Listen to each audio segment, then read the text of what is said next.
ओम हर हर महादेव शिव शंभु कैलासपति उमापति शिव शंकर महाप्रभु धवलेश्वराय नमो नमः।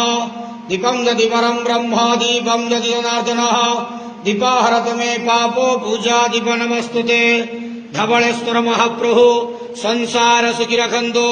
आज शुभ बुधवार रे समस्त श्रद्धालु भक्त मान को आशीर्वाद करंतु, मनस्कामना पूर्ण करंतु, कर्म क्षेत्र उन्नति करंतु, ग्रह इष्टमान खंडन करंतु, जगतर मंगल करंतु, विश्वर कल्याण करंतु, आपणकर नाम विख्यात करंतु, सेवकर डाक श्रवण करंतु, समस्त गुआवसा भक्त मानकर मनस्कामना पूर्ण करंतु। महाप्रभु धवलेश्वराय नमो नमः।